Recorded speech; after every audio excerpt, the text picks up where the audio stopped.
Hari abagabo babiri b'inshuti bakomeje gutungura isi yose kubera amagambo bari kuvuga muri iyi minsi, kubera ibikorwa bikomeje kubaranga. Umwe ayobora igihugu kinini ni cya kabiri muri Afurika mu bunini, ndetse kikaba kiri mu bihugu bifite ubutunzi buhambaye ku rwego rw'isi. Undi ayoboye igihugu cya mbere gikennye ku isi, igihugu avuga ko ari Edeni y'isi, ariho ngo Jardin d'Eden.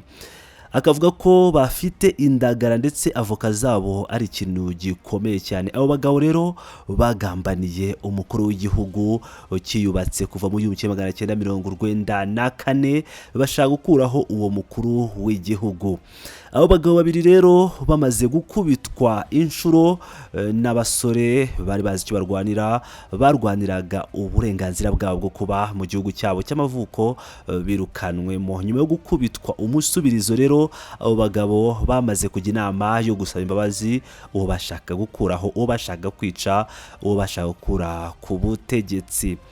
Reka tubanze tujya bagezeho ijwi ry'umwe muri abo bagabo avuga uburyo icyo gihugu ngo kiri mu majyaruguru y'igihugu cye agifitiye umugambi mubisha. Ubundi tugaruke kubigezweho, kuko yasabye igihugu gikomeye kumuhuza n'uwo mukuru w'igihugu yashatse kwica, yashatse gukura ku butegetsi. Reka tubagezeho iryo jambo yivugiye. Muri akanya turasubiye gutera ivyatsi abo bose bagira iterabwoba ku gihugu cyacu n'ibihugu bibafasha. Nta muntu asaba umwasi murahangana. Mugabo nagira nsabe ibihugu biriko bishigikira iterabwoba mu Burundi, na cane cane iki gihugu kibanyi cy'u Rwanda, ko cyo vibuzimu kikaje ibuntu kugira ngo cyumve yuko inzu y'umubanyi ihiye n'iyi wawe iba yegereje. Umuvyeyi asa n'uwundi. Ni vyiza ko umubanyi mufashanya kubaka hako mufashanya gusambura. Turababanyi kandi tuzokwama tubana, ntaho tuzoshirana. Nico gituma ari vyiza yuko umubanyi abo muryango, umubanyi mubamufashanya. Kandi umubanyi mwiza nta mwana toba mu mbari wabo agaca ahungira mu wundi muryango ukamwakira. Uburu n'uwo nguwo nyine Sebarundi Sendagara, perezida w'u Burundi, akaba nyuma y'amagambo yagiye yitangariza mu bitangazamakuru bitandukanye, mu mbwirwaruhame zitandukanye, avuga ko adatinya kuba yakuraho ubutegetsi bw'u Rwanda, avuga ko abasirikare batazakubitwa nk'aba Kongo, birangiye asabye imihoho nk'uko bajya babivuga.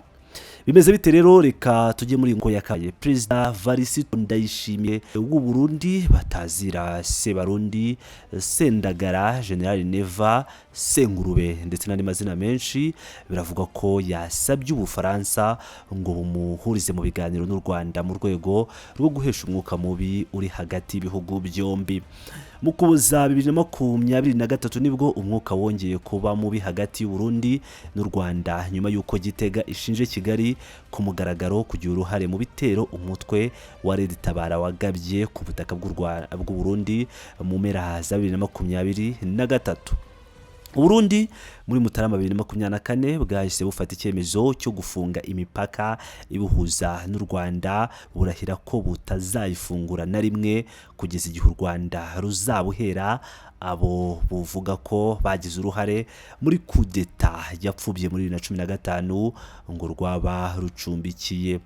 Umwuka warushijeho kuba mubi hagati y'ibihugu byombi by'abaturanyi ubwo u Burundi bwinjiraga mu ntambara yo muri Repubulika Iharanira Demokarasi ya Kongo, aho ibihumbi by'ingabo zabwo zimaze imyaka hafi 2 zirwana ku ruhande rw'ingabo za leta ya FARDC, leta ya Repubulika ya Demokarasi ya Kongo. Nyine izo ngabo ni FARDC zimaze imyaka igera kuri 4 ziri mu ntambara n'umutwe wa AFC M23. Perezida Evariste Ndayishimiye agendeye ku birego by'uko M23 ngo yaba ifashwa n'u Rwanda yakunze kumvikana avuga ko adashyize ku ruhande umugambi wo kuba yafasha abashaka guhirika ubutegetsi bw'u Rwanda cyangwa akajya mu ntambara narwo. Muri Werurwe uyu mwaka ubwo Ndayishimiye yaganiraga na BBC yavuze ko u Rwanda nirushima gutera Burundi runyuze muri Repubulika Iharanira Demokarasi ya Kongo, natwe Kigali si kure duciye mu Kirundo.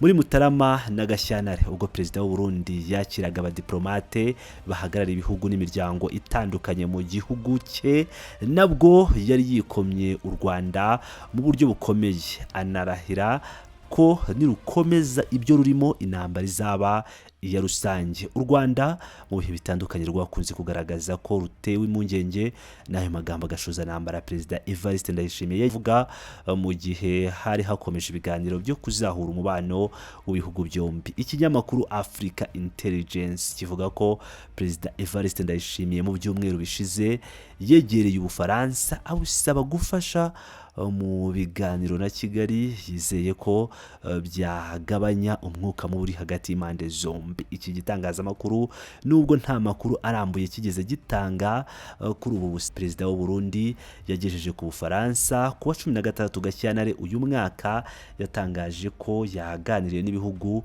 by'inshuti z'u Rwanda bikamwizeza ko rutazigera rutera igihugu cye. Yanditse ku rubuga rwe rwa X ati ni nyuma y'ibiganiro nagiranye n'ibihugu by'inshuti z'u Rwanda, abari biteze gukamisha igitero cy'u Rwanda ku Burundi ntibasubize amerwe mu isaho, mbere yo gusaba abaturage be gukomeza kuryamira amajanja ngo kuko nta wuzi umunsi w'igisambo. Ndayishimiye amakuru avuga ko kuva M23 yafata imijyi ya Goma na Bukavu afite ubwoba n'impungenge z'uko u Rwanda rushobora kumushozaho intambara, ibyiyongeraho kuba ngo rwaba rufite umugambi wo kwagura imbibi zarwo nk'uko Africa Intelligence ibivuga.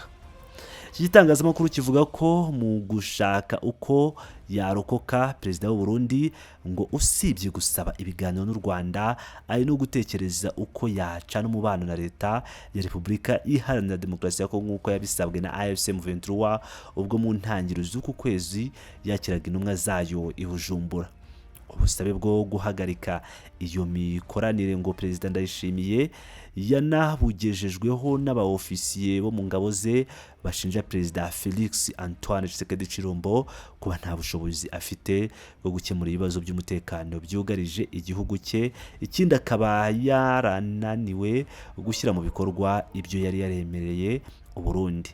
Hejuru y'ibi uko mu gihe M23 yabifashe umujyi wa Uvira yahita ifunga umupaka uhuza uriya mujyi n'u Burundi, nyamara usanzwe ari ingenzi cyane ku gihugu cya Perezida Ndayishimiye mu bijyanye n'ubukungu kubera amafaranga akomoka ku bucuruzi ukinjiriza. Ngira ngo rero murahabyiyumvira neza ibya Sendagara Sebarundi wakomeje kwikoma mu gatuza avuga ko azatera igihugu cy'u Rwanda nyuma y'igihe arwana intambara ikomeye cyane, abona ko atazayirangiza ngo bikunde, ntizamworohera na gato. Niyo mpamvu yaciye izubusamo agasaba igihugu azi neza ko nacyo ari inshuti y'u Rwanda, igihugu cy'Ubufaransa, ko cyamufasha kuganiriza igihugu cy'u Rwanda kugira ngo babe basubiza ibihugu mu murongo mwiza w'amahoro nk'uko akigera ku butegetsi yabyifuzaga. Bizarangira bite rero? Reka dutegereze andi makuru, ndakomeza kuyabagezaho. Ibisanzwe ni Pilot News TV.